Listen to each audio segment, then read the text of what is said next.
Welcome back to my YouTube channel Nivedita education corner. आज हम class 11th के dimension of physical quantity के part 3 पे डिस्कस करेंगे।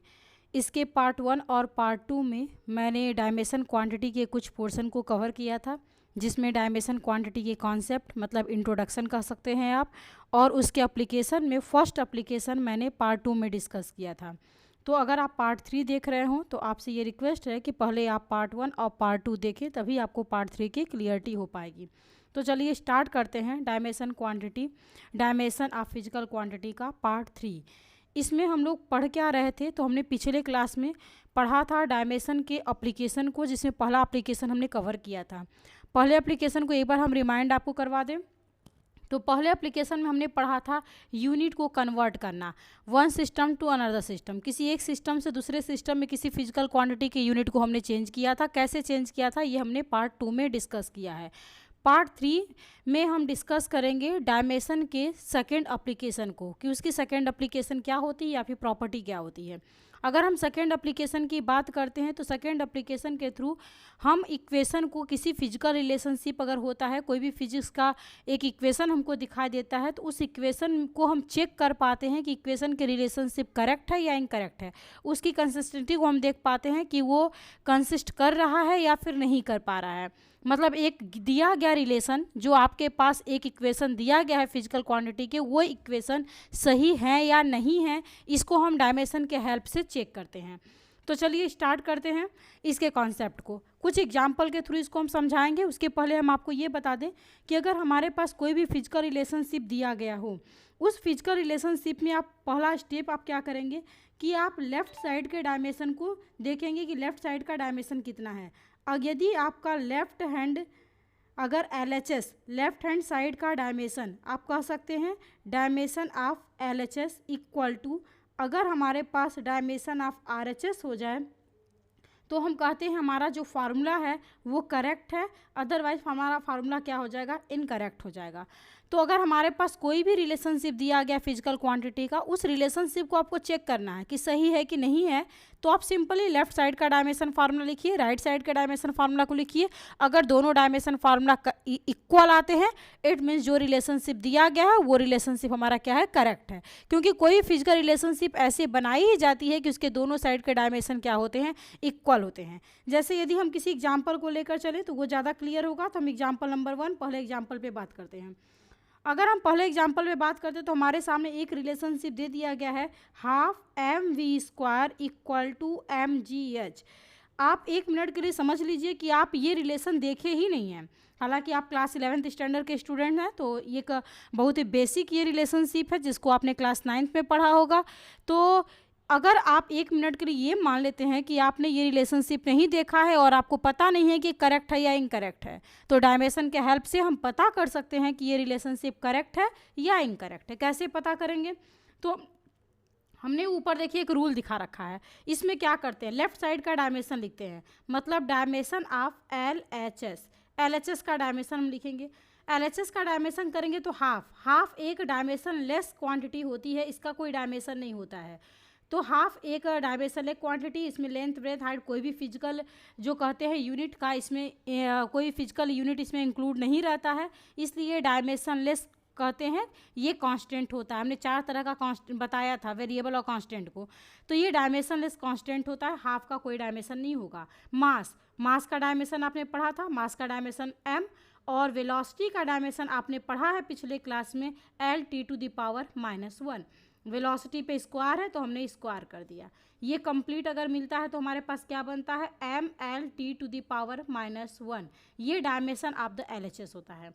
अगर हम बात करते हैं डायमेंशन ऑफ RHS का, डायमेंशन ऑफ RHS अगर हम इसकी बात करते हैं, देख लेते हैं RHS में क्या डायमेंशन मिलता है। तो m मास का डायमेंशन क्या होगा, m। g ग्रेविटेशनल एक्सेलरेशन है। आप समझिए जो एक्सेलरेशन का आपने डायमेंशन पढ़ा है वही ग्रेविटेशनल एक्सेलरेशन का होगा। एक्सेलरेशन चाहे ग्रेविटेशनल हो चाहे सिंपल एक्सेलरेशन लीनियर हो, दोनों का डायमेंशन फार्मूला सेम होता है, क्योंकि दोनों की यूनिट सेम होती है और यूनिट डिसाइड करती है कि डायमेंशन क्या है। तो हमारे पास अगर हम ग्रेविटेशनल एक्सेलरेशन की बात करें तो L(t⁻²2), हमने इसके डायमेंशन को देखा। हाइट का मतलब क्या हुआ, 2 पॉइंट के बीच के डिस्टेंस, मतलब एक तरह का लेंथ का डायमेंशन हमारा क्या हो जाएगा, L। आप कंप्लीट अगर इसको मिला देते हो तो हमारा डायमेंशन क्या बनता है, तो एक बार हम इसको इंक्लूड करके एक साथ कंबाइन करके देखते हैं। तो m l और l यहाँ 2 टाइम है तो l square t to the power -2। अब आप एक चेक कर लीजिए, अच्छा सॉरी यहाँ पर देखिए l स्क्वायर हो जाएगा, हमने ध्यान नहीं दिया, ये स्क्वायर क्या होगा, इस पे यहाँ पर स्क्वायर जाएगा तो ये क्या हो जाएगा स्क्वायर और ये क्या हो जाएगा -2। यहाँ पर हमको क्या मिला m l square t to the power -2। क्या कॉन्सेप्ट हमारे पास क्या यहाँ पर रिजल्ट निकल के आता है कि हमने डायमेंशन ऑफ LHS निकाला है। LHS इक्वल किसके आया है, इक्वल आया है डायमेंशन ऑफ RHS। LHS का डायमेंशन RHS के डायमेंशन के इक्वल है, सो हम कह सकते हैं कि जो गिवन रिलेशनशिप है ये रिलेशनशिप हमारा कैसा होगा, करेक्ट होगा। तो इस तरह से हम पता लगा सकते हैं कि रिलेशनशिप करेक्ट है या इनकरेक्ट है। डायमेंशन के तीनों एप्लीकेशन में हम कहते हैं ये एप्लीकेशन ज़्यादा ईजी है, आराम से हमको ईजिली समझ में आ जाता है। फिर भी हम एक और एग्जाम्पल लेते हैं और इसको एक बार और समझ लेते हैं, अगर किसी तरह का कोई डाउट रह गया हो तो एक एग्जाम्पल के थ्रू इसको हम और समझते हैं।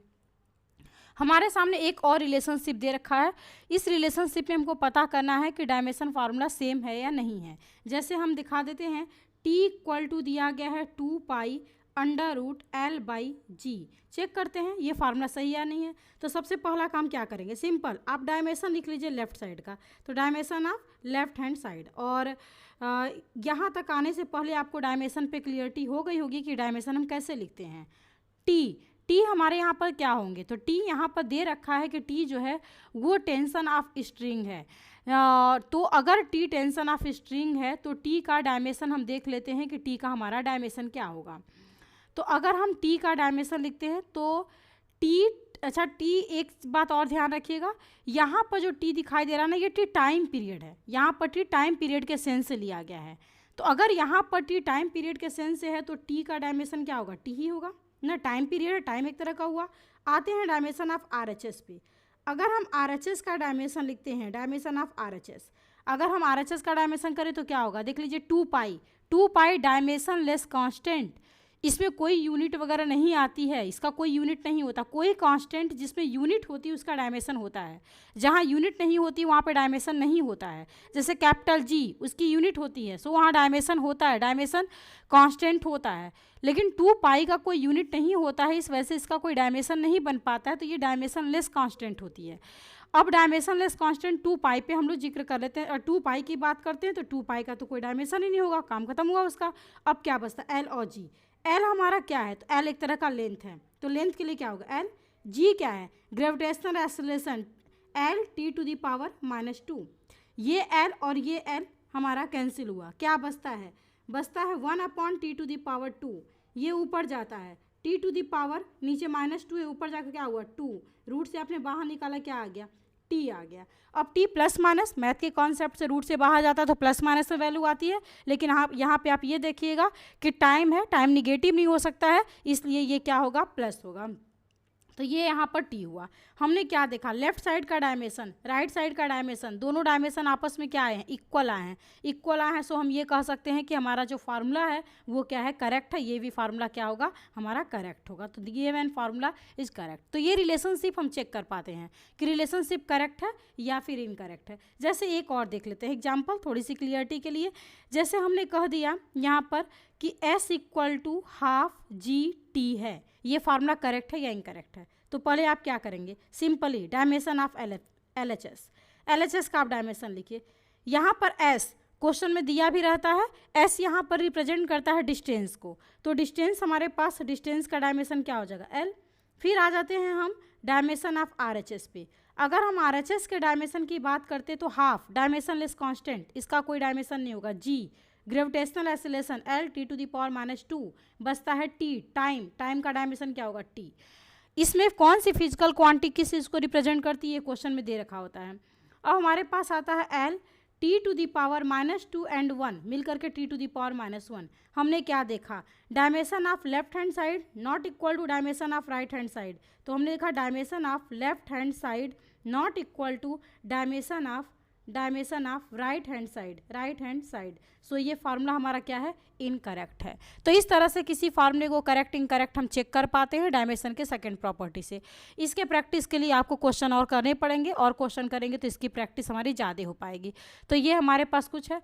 इससे रिलेटेड डायमेंशन के हम कहते हैं कि जो सेकेंड एप्लीकेशन, इससे रिलेटेड कुछ क्वेश्चन और बनते हैं। कुछ क्वेश्चन को हम लोग थोड़ा सा देख लिया जाए, बड़े इंपॉर्टेंट से कुछ क्वेश्चन बनते हैं, उसको भी थोड़ा सा हम लोग डिस्कस करते हुए चलते हैं। जैसे थोड़ा सा अगर इससे हट करके इसको दूसरे तरीके से पूछा जाएगा, इसी एप्लीकेशन पे क्वेश्चन अगर दूसरे तरीके से पूछा जाए तो क्या पूछा जा सकता है। जैसे हमने कह दिया P = B - x² upon AT। अब उस सेकेंड एप्लीकेशन के डायमेंशन को हम थोड़ा सा घुमा के देते हैं। ये P = दे दिया गया और इसमें क्लियर किया गया कि कौन क्या है, इसको क्लियर किया है।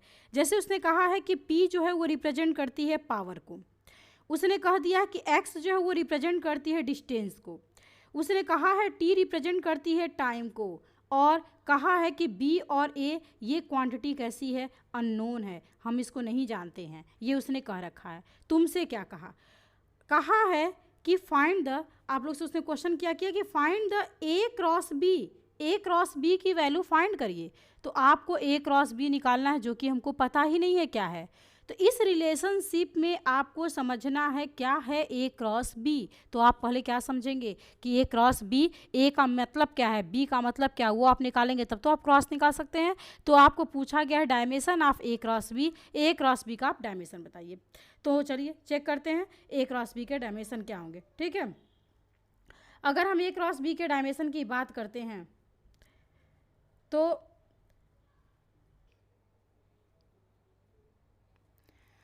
तो हम सबसे पहले इसमें क्या करेंगे, A क्रॉस B के डायमेंशन के लिए फर्स्ट तो हम कुछ इसके कॉन्सेप्ट को समझेंगे, उसके बाद इस क्वेश्चन को कंप्लीट करेंगे। कॉन्सेप्ट समझिए, अगर हमारे पास कोई रिलेशनशिप दे रखा है, फिजिकल रिलेशनशिप दे रखा है, तो लेफ्ट साइड में जो भी आपको क्वांटिटी दिखती हो, जैसे यहाँ पर क्या दिख रहा है, P = B - x² अपॉन में AT।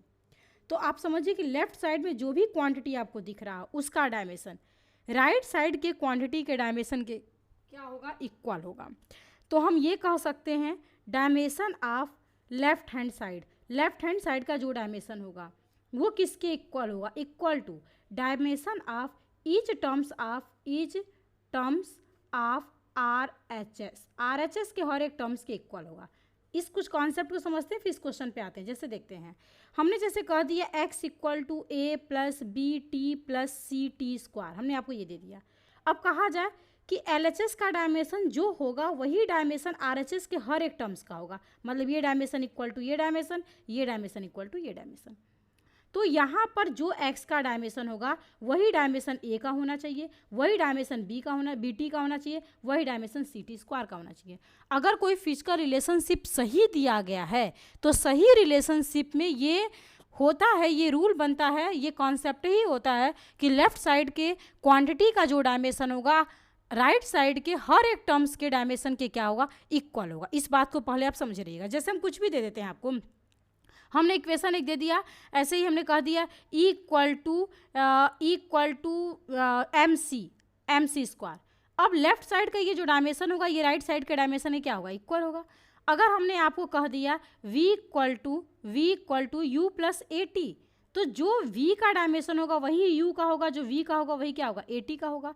अगर एक ही टर्म्स है राइट साइड में तो लेफ्ट साइड का डायमेंशन राइट साइड के डायमेंशन के इक्वल होगा। लेकिन अगर कई टर्म्स हैं तो लेफ्ट साइड का डायमेंशन राइट साइड के हर एक टर्म्स के डायमेंशन के क्या होता है, इक्वल आता है। अगर फार्मूला करेक्ट हो तो पहली बात तो हमको ये समझ में आई कि लेफ्ट साइड का डायमेंशन राइट साइड के हर एक डायमेंशन के क्या होता है, इक्वल होता है। तो dimension of left hand side equal to dimension of each terms of right hand side. दूसरी चीज़ आप समझिए, अगर दो क्वांटिटी आपस में सब्ट्रैक्ट हुई है तो समझिए फिजिकल रिलेशनशिप पे कोई दो क्वांटिटी अगर आपस में सब्ट्रैक्ट दिखाई देती है या दो क्वांटिटी आपस में ऐड दिखाई देती है तो समझ जाइए कि इसका जो भी डायमेंशन होगा वो इक्वल होगा इस क्वांटिटी के डायमेंशन के।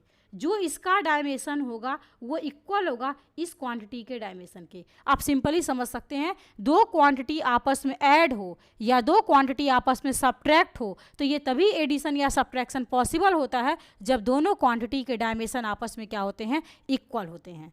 तो 2-3 बातों को हमको ध्यान रखना है।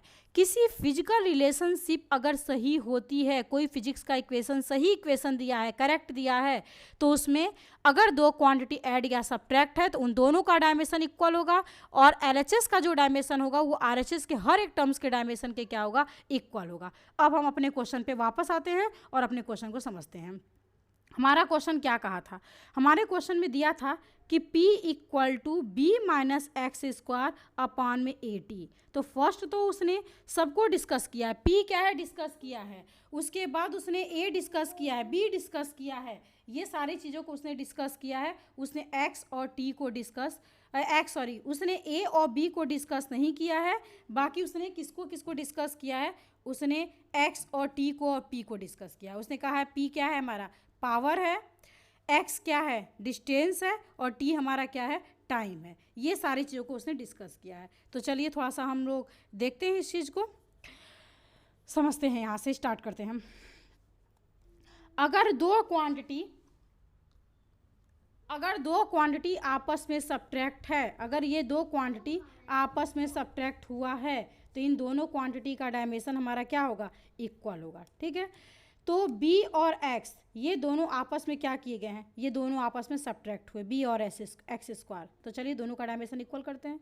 तो डायमेंशन ऑफ, यहाँ पे हम क्या लिखेंगे, जस्ट मिनट, ये कुछ पेन की इशू हो गई है, वर्क नहीं कर पा रहा है पेन, 1 सेकेंड का टाइम दीजिए। यस, देखते हैं हम क्या करेंगे। यहाँ पर ये कुछ पेन की इशू बन गई है।